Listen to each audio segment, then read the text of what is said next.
ও আমার সোনা, কেমন লাগছে বাইবে? আমার বাইবে কোথায়? আমার বাইবে শেকি শেকি বেবি। বাবি ওটা বল, ছোটবেলা বান্টিটা বলতো আমার মেয়ে। ও আমার শুনটুটা, ও আমার শুনটু। এই দেখো বন্ধুরা, আমার শুনটু প্রিন্সেস জিজ্ঞাসা আজ স্কুলে যায়নি। কারণ কি জানো? কারণ হচ্ছে এই যে ওয়েদার চেঞ্জ হচ্ছে ফট করে, 2 মাস স্কুল ছুটি ছিল, আবার সেই সকালে উঠছে, স্নান করছে, এই জন্য একটু ঠান্ডু ঠান্ডু লেগে গেছে। তো গত রাতে ঘুমাতে পারিনি, এখন দুপুর। আজ ওর বাবা ওকে স্কুলে পাঠায়নি।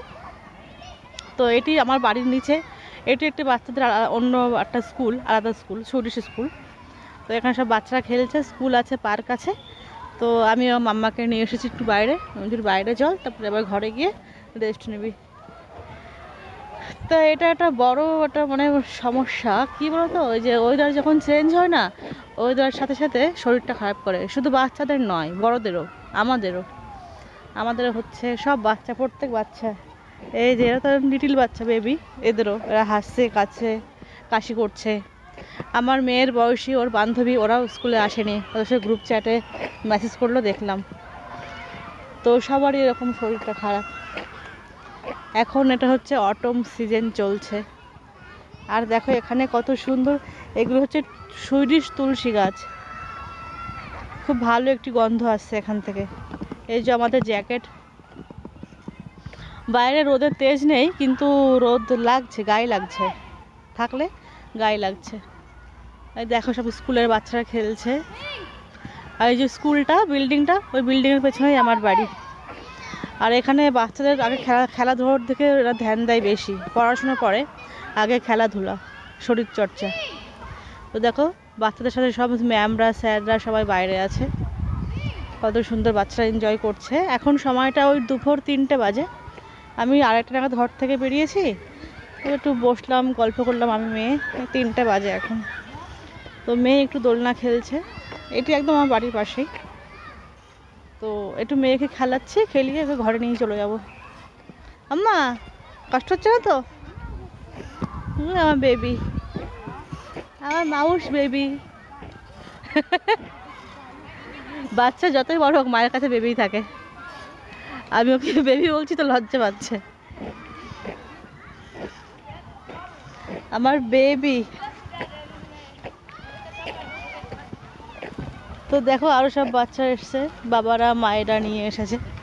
যে সমস্ত বাবারা ঘরে আছে তারা বাচ্চাকে নিয়ে এসেছে, তাদের মার অফিস গেছে। যে সমস্ত বাবার অফিস গেছে তাদের মারা বাচ্চাদেরকে নিয়ে এসছে। এই দেখো এখানে ছেলে মেয়ে সবাই সমান, যে ছেলেরা অফিস যাবে, মেয়েরা ঘর সামলাবে তা নয়। মেয়েরাও অফিস যায়, এখানে ছেলেরা ঘর সামলায়। তো দেখো ওই যে একটা লোক এসছে 2টো বাচ্চা নিয়ে, তার ওয়াইফ সার্ভিস করে, সে অফিস আছে, কিন্তু লোকটি তার 2টো বাচ্চা নিয়ে এসছে। আর একজনকে, যেই মহিলা, এর হাজব্যান্ড অফিস গেছে, মহিলা বাচ্চাকে নিয়ে এসেছে, যেমন আমি আমার বাচ্চাকে নিয়ে এসেছি এরকম। আর ওই দিকে ওই লোকটা, বাবাটা এসছে, মাটা আসেনি। এটি হচ্ছে ব্যাপার। উন্নত দেশ বলতে কখন হয়? যখন মানুষের চিন্তা ভাবনা সমান সমান হয়। এখানকার মানুষের চিন্তা ভাবনা সমান সমান। এরা ছেলে মেয়ের মধ্যে কোনো পার্থক্য, কোনো ভেদাভেদ দেখে না। ছেলে মেয়ের সবারই প্রয়োজন, তো সবারই সমান নজরে দেখে, সেমভাবে মানুষ করে। ছেলে বলে বেশি আদর, মেয়ে বলে কম আদর, এসব এখানে হয় না। আর এটা তো মানে আমাদের বাড়িতেও হয় না, কারণ কি দেখো আমার শাশুড়ি কত বছর পুরানো, তা ওনার একটাই সন্তান। ওনার বেশি সন্তান নেওয়া বা ছেলে হয়নি বা মেয়ে হয়নি এইসব বলা আমার শাশুড়ি পছন্দ করে না। আমার শাশুড়ি খুব স্মার্ট, আমি ওনার বৌমা হয়ে গর্বিত এবং ধন্য।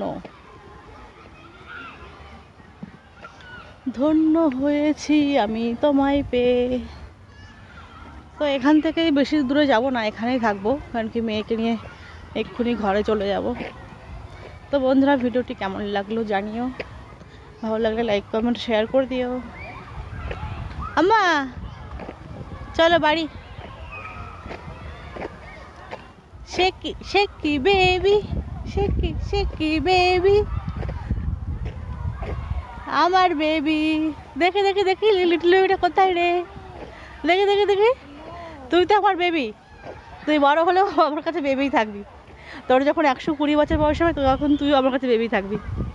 কেমন করে? আমার বেবিটা কোথায়, আমার বেবিটা? তোর দেখে দেখো এই বেবিটাও খেলছে, কি সুন্দর। ও মা কষ্ট হচ্ছে না তো, মাথা ব্যথা করছে না তো? ঠিক আছে চলো, তো খেয়ে নাও, বাড়ি যাবো। তো বন্ধুরা ভালো লাগলে লাইক কমেন্ট শেয়ার করে দিও। বাই।